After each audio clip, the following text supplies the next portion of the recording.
নমস্কার বন্ধুরা, আজকে আমি বানাবো দারুণ স্বাদের পনিরের এক রেসিপি, কড়াই পনির। এটি কিন্তু আপনারা ফ্রাইড রাইস, পোলাও, রুটি, পরোটা, লুচি সবকিছুর সঙ্গেই খেতে পারবেন। তবে চলুন বন্ধুরা, দেরি না করে দেখে নিই কিভাবে বানালাম এই কড়াই পনির রেসিপি। তো এর জন্য প্রথমে আমি 300 গ্রাম মতন পনির নিয়েছি। পনিরগুলো আমি একটু স্লাইড করে কেটে নেব। তো পনিরগুলো আমি কিন্তু স্লাইড করে কেটে নিয়েছি। এরপর একটা স্লাইডের এরকম ভাবে দ্বিগুণ করে আমি কেটে নেব। আপনারা কিন্তু আপনাদের পছন্দ মতন যে কোনো শেপ করে কেটে নিতে পারেন। তো এরকম ভাবেই আমি সমস্ত স্লাইডগুলো দ্বিগুণ করে কেটে নেব। তো এরকম ভাবেই কিন্তু সমস্ত পনিরগুলোই আমি কেটে নিয়েছি। এরপর একটা আমি কড়াই গরম করে নিয়েছি। কড়াইয়ের মধ্যে একটু সাদা তেলও গরম করে নিয়েছি। এরপর দিয়ে দিলাম মাখন। মাখনটা একটু নাড়াচাড়া করে গলিয়ে নেব। এরপর দিয়ে দিলাম কেটে রাখা ক্যাপসিকাম আর দিয়ে দিলাম টমেটো স্লাইডগুলোর ভিতরে কিন্তু যে শাঁসটা থাকে সেই শাঁসটা কিন্তু আমি রেখে দিয়েছি, ওটাকে একটা আলাদা করে পেস্ট করব। এটা কিন্তু ক্যাপসিকাম আর টমেটো কিন্তু বেশিক্ষণ ভাজবো না, 2 মিনিট মতন ভাজা করে নেব। তো এগুলো ক্রাঞ্চি করে কিন্তু ভাজতে হবে একদমই হাই ফ্লেমে। তো ক্যাপসিকাম ও টমেটো কিন্তু ভাজা হয়ে গেছে, এবার এগুলোকে আমি নামিয়ে নেব।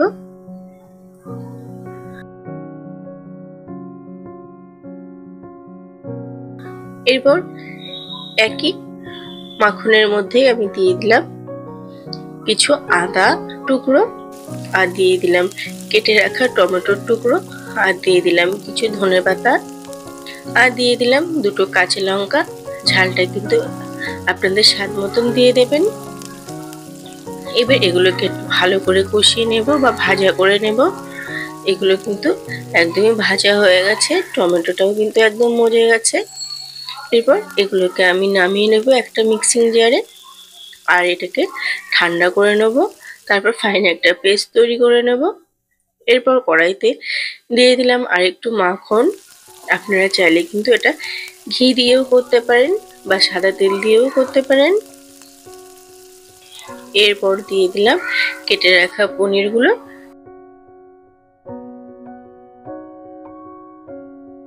পনিরগুলো দিয়ে আমি একদম হালকা হাতে উল্টে পাল্টে লাল লাল করে ভেজে নেব।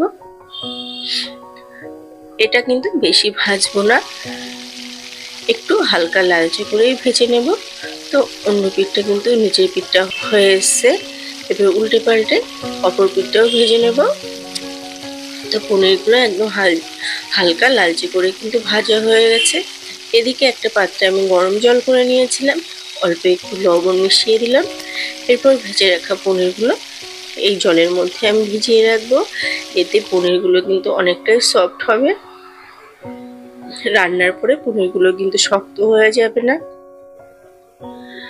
এরপর একই তেলের মধ্যে আমি দিয়ে দিলাম পেস্ট করে রাখা মশলা। তেলের মধ্যে দিয়ে দিলাম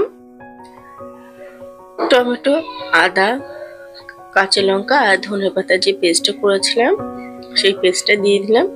মশলাটা এবার একদমই ভালোভাবে কষিয়ে নেব। তো মশলাটা কিন্তু কষানো হয়ে গেছে, এ থেকে কিন্তু তেল ছাড়তেও শুরু করেছে, মানে মশলাটা কষানো হয়ে গেছে। এরপর আর একটা মশলা আমি বানিয়ে নেব। একটা বাটিতে নিয়ে নিলাম 1 টেবিল চামচ মতন দই, আর দিয়ে দিলাম হাফ চামচ ধনের গুঁড়ো, 1 চামচ জিরের গুঁড়ো, 1 চামচ কাশ্মীরি রেড চিলি পাউডার, আর দিয়ে দিলাম 1 চামচ হলুদ গুঁড়ো। আপনারা ঝাল একটু বেশি খেলে এখানে লঙ্কার গুঁড়োও দিয়ে দিতে পারেন। সমস্ত মশলার সঙ্গে এটাকে ভালো করে মিশিয়ে নেব। তো মশলাটা কিন্তু মিশানো হয়ে গেছে। এদিকে কড়াইতে মশলাটাও কিন্তু ভালো করে কষানো হয়ে গেছে। এর মধ্যে দিয়ে দিলাম করে রাখা মশলাটা। একদম এটা লো ফ্লেমেই দিতে হবে, যেহেতু দই আছে, নাহলে ফেটে যাওয়ার কিন্তু সম্ভাবনা থাকে। তো বাটিটা ধুয়ে আমি আরেকটু জল দিয়ে দিলাম। এবার ঢাকা দিয়ে 2 মিনিট এভাবেই রেখে দেবো।